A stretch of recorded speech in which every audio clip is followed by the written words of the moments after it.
Welcome to Welcome with Jesus Bible Study. We are going to be in the book of 2 Timothy, chapter 1, verse 9. Oh, it's the bottom one, and it's a long one too.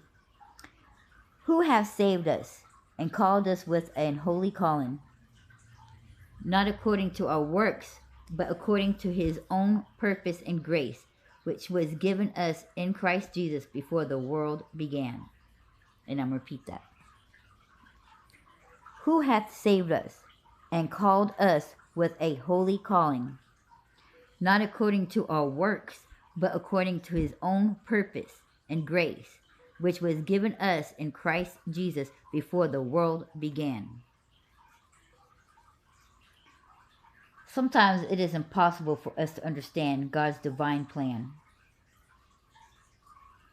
We can only slightly grasp the concept of time. Now consider existence before time existed. Man, we do not deserve God's grace, but he has chosen to save us. We must take up the call. We must serve him with all that we do. He has chosen your life before your life even began. Before he made all of creation, he knew what he had in plan for you. He knew what generation you was going to be born into, how you was going to look, what you was going to do, where you was going to be, who you was going to meet, placed you strategically in that area and in those people's life, to have those kids, to have those parents, to live that life, all before the whole time existed. And everybody can take the concept of, well, I know that he knew me before he formed me in the womb. But can you believe that he already knew you and had you in plan before he even began the creation of the world? Before he even spoke the very words, let there be light.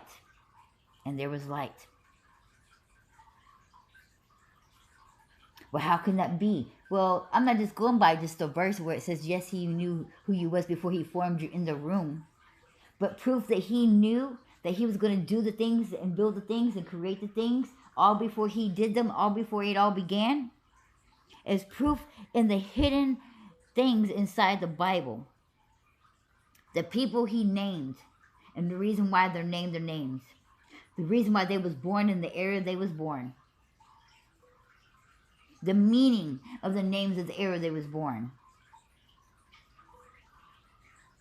Now I can't remember exactly where at the beginning, but in the beginning, in the book of Genesis, it spells out Jesus. And I don't know if you've ever seen those posts where also that if you was to circle, I forget how many letters of the words, but every so letters it says his name throughout all the Old Testament. It is so cool. Every little thing he has done and the little hidden things that he has and the things that he reveals to certain people, man, it's just amazing. But those little incidents right there, those little hidden keys, those little hidden jewels that he reveals to certain people, lets you know just how much he had put thought and effort to everything. And that's why we can never, ever, ever, ever, ever, ever, ever, ever phantom the intelligence of our God. If we was to put his intelligence with our intelligence, it would be like 40 million universes away and like gazillion planets away.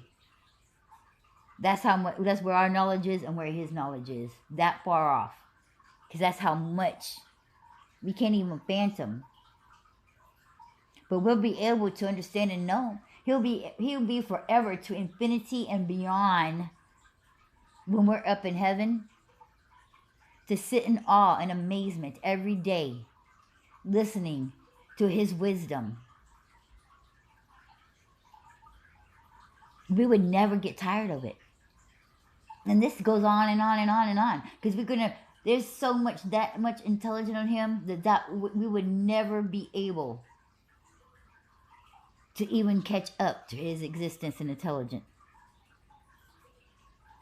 We'll have for all of eternity to be in wonderment and in awe, trying to grasp the concept of the intelligence of our God. And the fact that he has that much intelligence, that much power,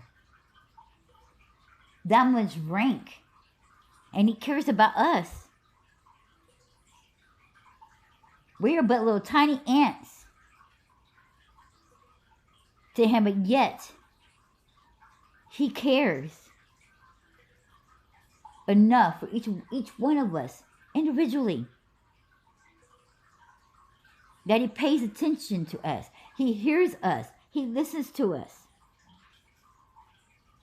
He cares so much about our feelings, which should be irrelevant to him because of who he is,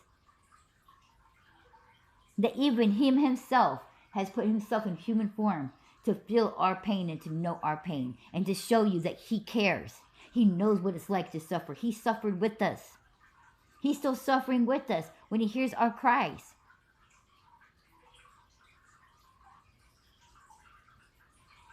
If he didn't care so much, he wouldn't get angry at us. And as we can clearly see through all the Old Testament, his anger is true. The wrath of God is no joke. Because he cares that much. Each one of us matters. And yet we live in this big old world. And most of us, throughout our lifetime, if not throughout most of our whole entire life, if we haven't gone close enough to God, but as we're being out there before we came to God, man, we just sit there and just think that we are not loved, that we are not wanted. And we could be no further from the truth. In fact, we are so much loved and so much wanted that we can't even see it because it's just right there in front of our face, that we're looking every which way besides right there. It's like searching for your glasses when they're sitting right on your head. Looking for your phone while using a flashlight on your phone. And then when we get in our relationship with God and he reveals to us, and then we begin to realize he's been there the whole time. He's never forsaken us. He has never let us down. That we just to understand what he was doing at that time. Nor can we even understand right now what he's doing. Because he's still, even though we have gotten this and we may not be in that suffering stage or going through the trials or the tribulations or what have you not, we still can't even begin to fathom what he's still working on. Because he's not done with us yet. He hasn't come back. Nor have we died. So we still got amazing things to be looking forward to. Our walk and our journey is not over. It would never be over. So don't get comfy. Don't get settled. Don't think that things is going to be all like you're smooth sailing and stuff. Man, that journey with Jesus is like being on a crazy train. That somebody built the railroad tracks on top of a roller coaster. It should never be dull. It should always be exciting. You should always be amazed. And if you're just sitting here smooth sailing, maybe you're on the wrong train. You better get up off those tracks and jump on the next train. Maybe it's that one that keeps zooming and flying by. And you're like, ooh, yeah, that's on the highway to hell. Maybe, maybe not so much. Maybe it is that you're on the wrong tracks. Because being a Christian, a Christ follower, is not easy. It's not smooth sailing. It is a hard road. It may be a straight and narrow road, but honey, it's bumpy. There is a lot of rocks in that path. Every bit of it is make you to fall off and to lose hope, to lose faith. That's why so many people see that, because as soon as people see that path,